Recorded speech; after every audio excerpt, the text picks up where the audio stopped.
Hello everyone, this is Saurabh from EduReka. In today's session, we'll focus on what is Jenkins. So without any further ado, let us move forward and have a look at the agenda for today. First, we'll see why we need continuous integration. What were the problems that industries were facing before continuous integration was introduced? After that, we'll understand what exactly is continuous integration, and we'll see various types of continuous integration tools. Among those continuous integration tools, we'll focus on Jenkins, and we'll also look at Jenkins distributed architecture. Finally, in our hands-on part, we'll prepare a build pipeline using Jenkins, and I'll also tell you how to add Jenkins slaves. Now I'll move forward and we'll see why we need continuous integration. So this is the process before continuous integration. Over here, as you can see, that there's a group of developers who are making changes to the source code that is present in the source code repository. This repository can be a Git repository, subversion repository, etc. And when the entire source code of the application is written, it will be built by tools like Ant, Maven, etc. And after that, that built application will be deployed onto the test server for testing. If there's any bug in the code, developers are notified with the help of the feedback loop, as you can see it on their screen. And if there are no bugs, then the application is deployed onto the production server for release. I know you must be thinking that what is the problem with this process? This process looks fine. As you first write the code, then you build it, then you test it, and finally you deploy it. But let us look at the flaws that were there in this process one by one. So this is the first problem, guys. As you can see that there is a developer who is waiting for a long time in order to get the test results. As first, the entire source code of the application will be built, and then only it will be deployed onto the test server for testing. It takes a lot of time. So developers have to wait for a long time in order to get the test results. The second problem is, since the entire source code of the application is first built and then it is tested, so if there's any bug in the code, developers have to go through the entire source code of the application. As you can see that there is a frustrated developer because he has written a code for an application which was built successfully, but in testing there were certain bugs in that. So he has to check the entire source code of the application in order to remove that bug, which takes a lot of time. So basically locating and fixing of bugs was very time consuming. So I hope we are clear with the two problems that we have just discussed. Now we'll move forward and we'll see two more problems that were there before continuous integration. So the third problem was software delivery process was slow. Developers were actually wasting a lot of time in locating and fixing of bugs instead of building new applications. As we just saw that locating and fixing of bugs was a very time consuming task, due to which developers were not able to focus on building new applications. You can relate that to the diagram which is present in front of your screen. As we all waste a lot of time in watching TV, doing social media, similarly developers were also wasting a lot of time in fixing bugs. Alright, so let us have a look at the fourth problem, that is continuous feedback. Continuous feedback related to things like build failures, test status, etc. was not present, due to which the developers were unaware of how their application is doing. The process that you showed before continuous integration, there was a feedback loop present. So what I'll do, I'll go back to that particular diagram and I'll try to explain you from there. So the feedback loop is here. When the entire source code of the application is built and tested, then only the developers are notified about the bugs in the code. Alright?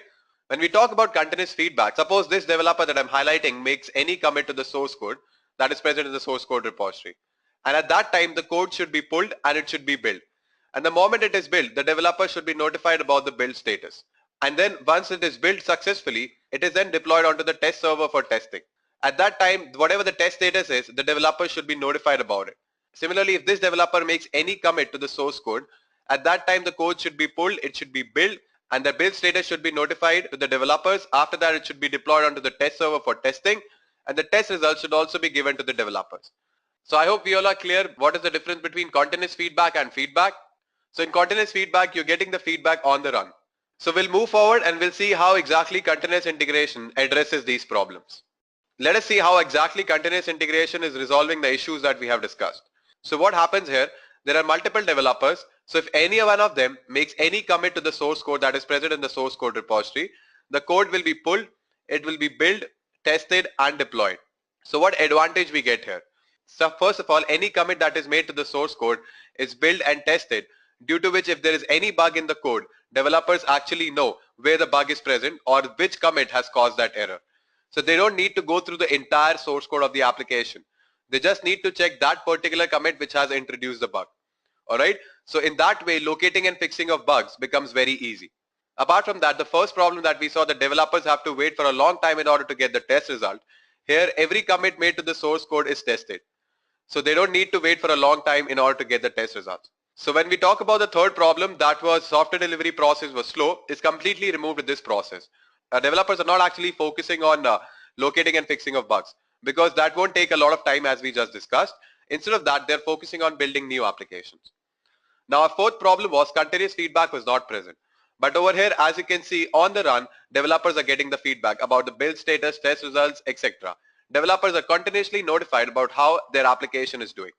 So I'll move forward. Now I'll compare the two scenarios, that is before continuous integration and after continuous integration. Now over here what you can see is before continuous integration, as we just saw, first the source code of the application will be built, the entire source code, then only it will be tested. But when we talk about after continuous integration, every commit, whatever change you made in the source code, whatever change, a minute change as well, you commit it to the source code. That time only the code will be pulled, it will be built and then it will be tested. Developers have to wait for a long time in order to get the test results as we just saw, because the entire source code will be first built and then it will be deployed onto the test server. But when we talk about continuous integration, the test result of every commit will be given to the developers. And when we talk about feedback, there was no feedback that was present earlier, but in continuous integration, feedback is present. For every commit you made to the source code, you'll be provided with the relevant result. All right. So now let us move forward and we'll see what exactly is continuous integration. Now in continuous integration process, developers are required to make frequent commits to the source code. They have to frequently make changes in the source code, and because of that, any change made in the source code, it will be pulled by the continuous integration server, and then that code will be built, or you can say it will be compiled. All right. Now depending on the continuous integration tool that you're using, or depending on the need of your organization, it will also be deployed onto the test server for testing, and once testing is done, it will also be deployed onto the production server for release. And developers are continuously getting the feedback about their application on the run. So I hope I'm clear with this particular process. So we'll see the importance of continuous integration with the help of a case study of Nokia. So Nokia adopted a process called nightly build. Nightly build can be considered as a predecessor to continuous integration. Let me tell you why. All right. So over here, as you can see that there are developers who are committing changes to the source code that is present in a shared repository. All right. And then what happens in the night, there's a build server. This build server will poll the shared repository for changes, and then it will pull that code and prepare a build. All right. So in that way, whatever commits are made throughout the day are compiled in the night. So obviously this process is better than writing the entire source code of the application and then compiling it. But again, since if there is any bug in the code, developers have to check all the commits that have been made throughout the day. So it is not the ideal way of doing things, because you are again wasting a lot of time in locating and fixing of bugs. All right. So I want answers from you all guys. What can be the solution to this problem? How can Nokia address this particular problem, since we have seen what exactly continuous integration is and why we need? Now, without wasting any time, I'll move forward and I'll show you how Nokia solved this problem. So Nokia adopted continuous integration as a solution, in which what happens, developers commit changes to the source code in a shared repository, all right? And then what happens is a continuous integration server. This continuous integration server polls the repository for changes if it finds that there is any change made in the source code, and it will pull the code and compile it. So what is happening? The moment you commit a change in the source code, continuous integration server will pull that and prepare a build. So if there's any bug in the code, developers know which commit is causing that error, all right? So they can just go through that particular commit in order to fix the bug. So in this way, locating and fixing of bugs was very easy. But we saw that in nightly builds, if there is any bug, they have to check all the commits that have been made throughout the day. So with the help of continuous integration, they know which commit is causing that error. So locating and fixing of bugs didn't take a lot of time. Okay, before I move forward, let me give you a quick recap of what we have discussed till now. First, we saw why we need continuous integration. What were the problems that industries were facing before continuous integration was introduced? After that, we saw how continuous integration addresses those problems, and we understood what exactly continuous integration is. And then in order to understand the importance of continuous integration, we saw case study of Nokia, in which they shifted from nightly build to continuous integration. So we'll move forward and we'll see various continuous integration tools available in the market. These are the four most widely used continuous integration tools. First is Jenkins, on which we'll focus in today's session. Then BuildBot, Travis, and Bamboo. All right. And let us move forward and see what exactly Jenkins is. So Jenkins is a continuous integration tool. It is an open source tool and it is written in Java. How it achieves continuous integration? It does that with the help of plugins. Jenkins have well over 1,000 plugins. And that is the major reason why we are focusing on Jenkins. Let me tell you guys, it is the most widely accepted tool for continuous integration because of its flexibility and the amount of plugins that it supports. So as you can see from the diagram itself, that it is supporting various development, deployment, testing technologies. For example, Git, Maven, Selenium, Puppet, Ansible, Nagios. All right. So if you want to integrate a particular tool, you need to make sure that plugin for that tool is installed in your Jenkins. Now for better understanding of Jenkins, let me show you the Jenkins dashboard. I've installed Jenkins in my Ubuntu box. So if you want to learn how to install Jenkins, you can refer the Jenkins installation video. So this is the Jenkins dashboard, guys. As you can see that there are currently no jobs. Because of that, this section is empty. Otherwise, it will give you the status of all your build jobs over here. Now when you click on new item, you can actually start a new project all over from the scratch. All right. Now let us go back to our slides. Let us move forward and see what are the various categories of plugins. As I've told you earlier as well, that Jenkins achieves continuous integration with the help of plugins. All right. And Jenkins supports well over 1,000 plugins. And that is a major reason why Jenkins is so popular nowadays. So the plugin categorization is there on your screen. There are certain plugins for testing like JUnit, Selenium, etc. When we talk about reports, we have multiple plugins. For example, HTML Publisher. For notification also, we have many plugins, and I've written one of them, that is Jenkins Build Notification plugin. When we talk about deployment, we have plugins like Deploy plugin. When we talk about compile, we have plugins like Maven and etc. All right.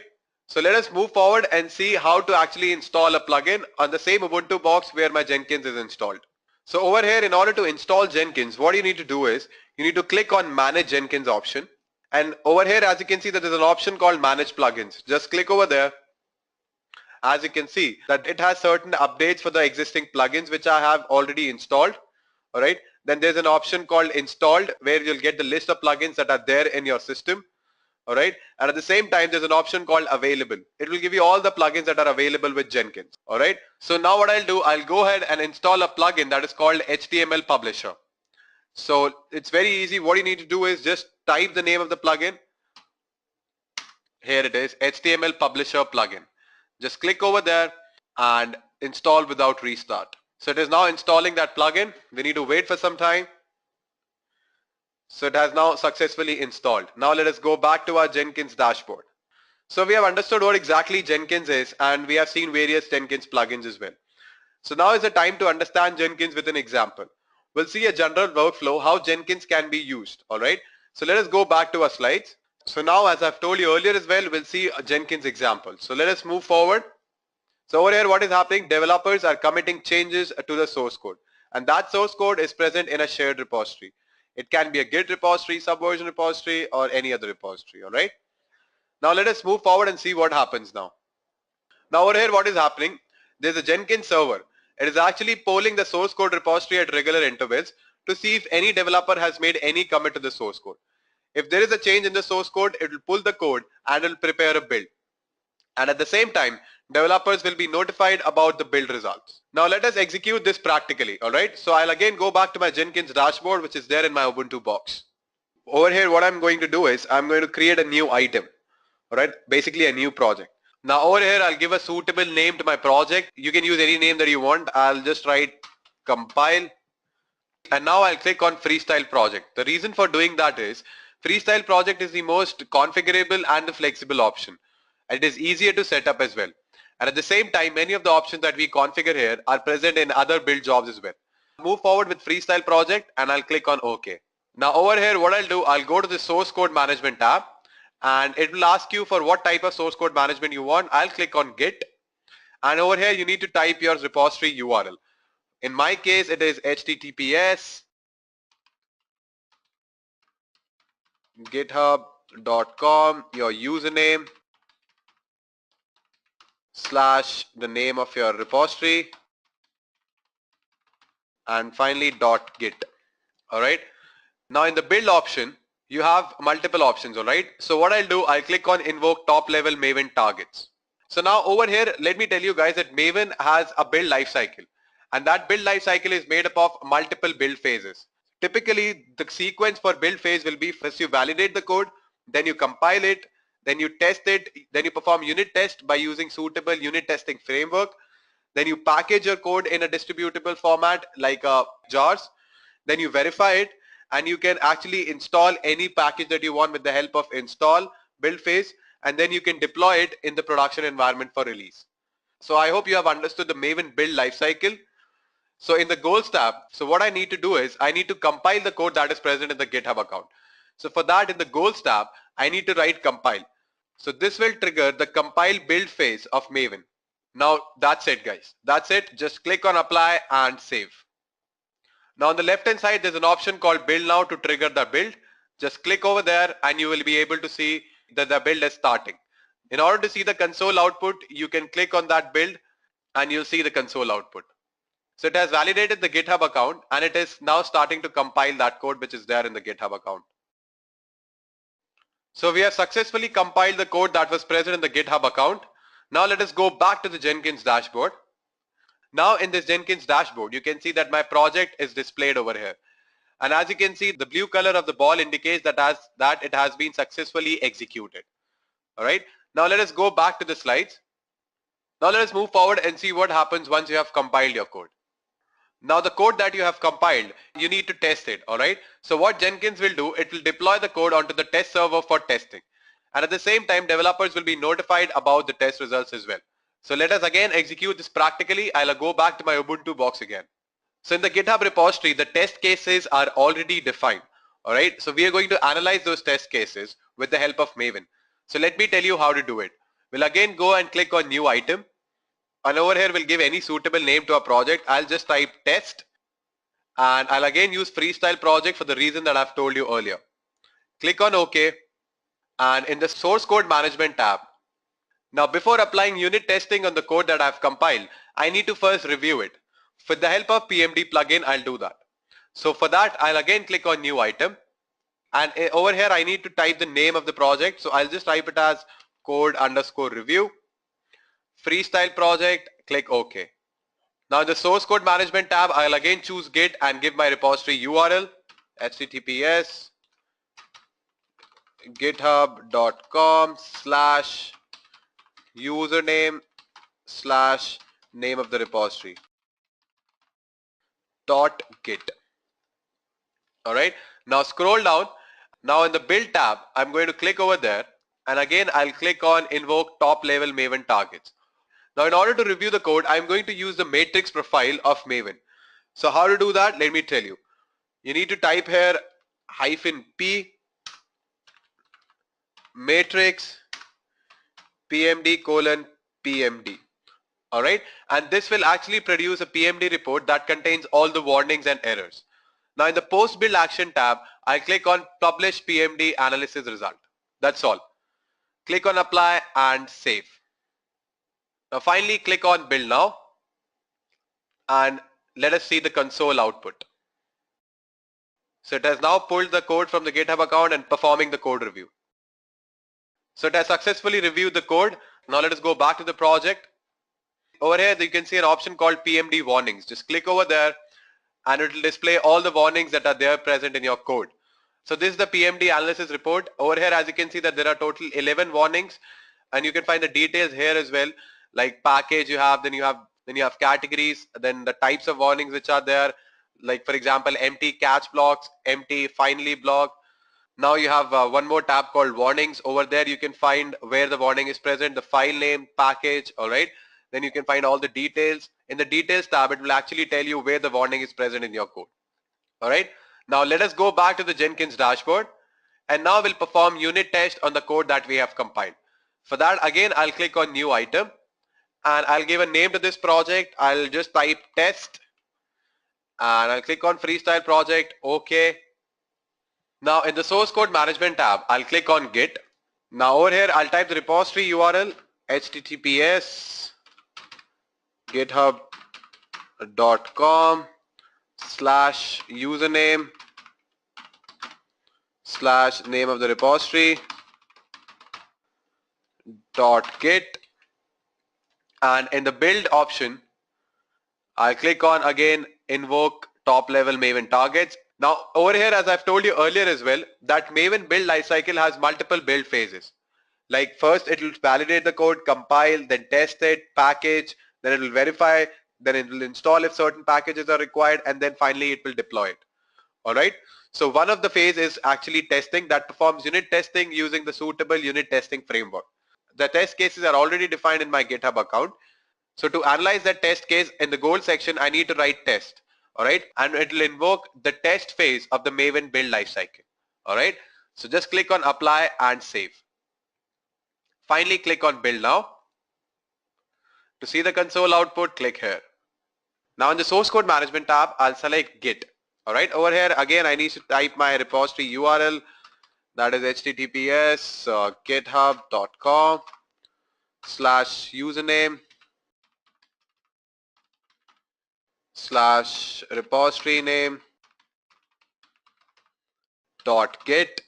And now in the build tab, I'll select invoke top level Maven targets.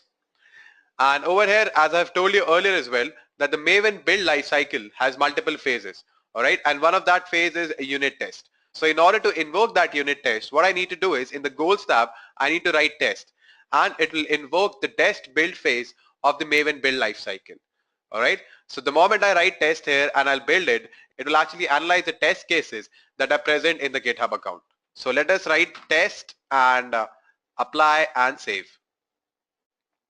Finally, click on build now. And in order to see the console output, click here. So it has pulled the code from the GitHub account, and now it is performing unit test. So we have successfully performed testing on that code. Now I'll go back to my Jenkins dashboard.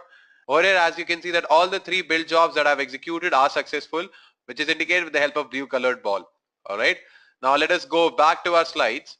So we have successfully performed a unit test on the test cases that were there on the GitHub account. Now we'll move forward and see what happens after that. Now finally, you can deploy that build application onto the production environment for release.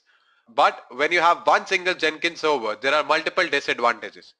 So let us discuss that one by one. So we'll move forward and we'll see what are the disadvantages of using one single Jenkins server. Now what I'll do, I'll go back to my Jenkins dashboard and I'll show you how to create a build pipeline. All right. So for that, I'll move to my Ubuntu box once again. Now over here, you can see that there's an option of plus. Okay, just click over there.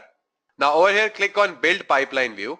Whatever name you want, you can give. I'll just give it as edureka underscore pipeline and click on OK. Now over here, what you can do, you can give some certain description about your build pipeline. All right. And there are multiple options that you can just have a look. And over here, there's an option called select initial job. So I want compile to be my first job. And there are display options over here, number of display builds that you want. I'll just keep it as 5. Now the row headers that you want, column headers. So you can just have a look at all these options and you can play around with them. Just for the introductory example, let us keep it this way. Now finally click on apply and OK. Now currently you can see that there is only one job that is compile. So what I'll do, I'll add more jobs to this pipeline. For that, I'll go back to my Jenkins dashboard and over here, I'll add code review as well. So for that, I'll go to configure. And in this build triggers tab, what I'll do, I'll click on build after other projects are built. So whatever project that you want to execute before code review, just type that. So I want compile. Yeah, click on compile. And over here, you can see that there are multiple options like trigger only if build is stable, trigger even if the build is unstable, trigger even if the build fails. So I'll just click on a trigger even if the build fails. All right. Finally, click on apply and save. Similarly, if I want to add my test job as well to the pipeline, I can click on configure. And again, the build triggers tab, I'll click on build after other projects are built. So over here, type the project that you want to execute before this particular project. In our case, it is code review. So let us click over there, trigger even if the build fails, apply and save. Now let us go back to the dashboard and see how our pipeline looks like. So this is our pipeline. Okay. So when we click on run, let us see what happens. First, it will compile the code from the GitHub account. That is, it will pull the code and it will compile it. So now this compile is done. All right. Now it will review the code. So the code review has started. In order to see the log, you can click on console. It will give you the console output. Now once code review is done, it will start testing. It will perform unit test. All right. So code has been successfully reviewed with the, as you can see, the color has become green. Now the testing has started. It will perform unit tests on the test cases that are there in the GitHub account. So we have successfully executed the 3 build jobs, that is compile the code, then review it, and then perform testing. Alright, and this is the build pipeline, guys. So let us go back to the Jenkins dashboard and we'll go back to our slides now. So now we have successfully performed unit test on the test cases that are present in the GitHub account. Alright, now let us move forward and see what else you can do with Jenkins. Now the application that we have tested, that can also be deployed onto the production server for release as well. Alright, so now let us move forward and see what are the disadvantages of this one single Jenkins server. So there are 2 major disadvantages of using one single Jenkins server.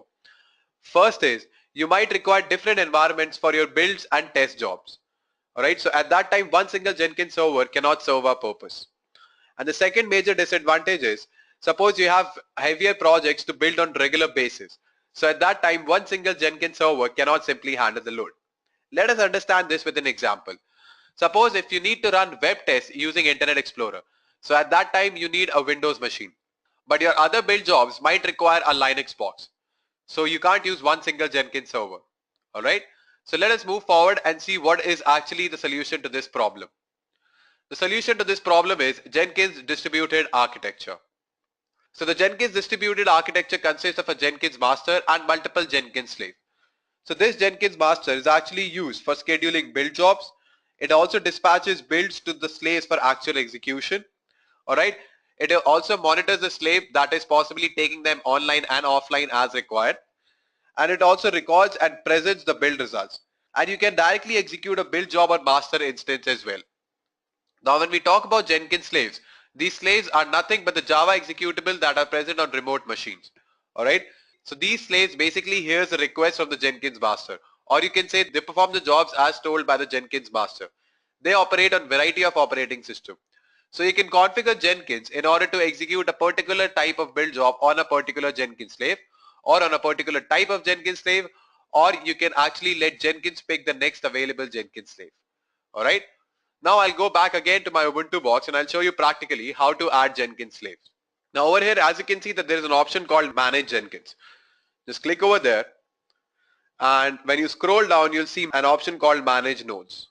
And on the left hand side there is an option called New Node. Just click over there, click on Permanent Agent, give a name to your slave. I'll just give it as slave_1.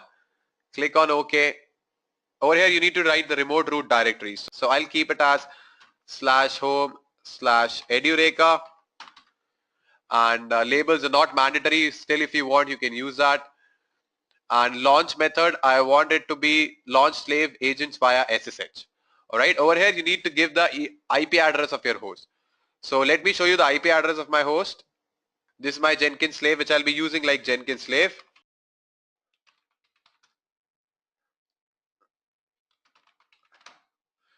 So this is the machine that I'll be using as Jenkins slave. In order to check the IP address, I'll type ifconfig, and this is the IP address of that machine. Just copy it. Now I'll go back to my Jenkins master, and in the host tab I'll just paste that IP address. And over here you can add the credentials. To do that, just click on add, and over here you can give the username. I'll give it as root, password. That's all. Just click on add, and over here select it. Now finally save it. Now it is currently adding the slave. In order to see the logs, you can click on that slave again. Now it has successfully added that particular slave. Now what I'll do, I'll show you the logs. For that, I'll click on slave, and on the left hand side you will notice an option called log. Just click over there and it'll give you the output. So as you can see, agent has successfully connected and it is online right now. Now what I'll do, I'll go to my Jenkins slave and I'll show you in /home/edureka that it is added. Let me first clear my terminal. Now what I'll do, I'll show you the contents of /home/edureka.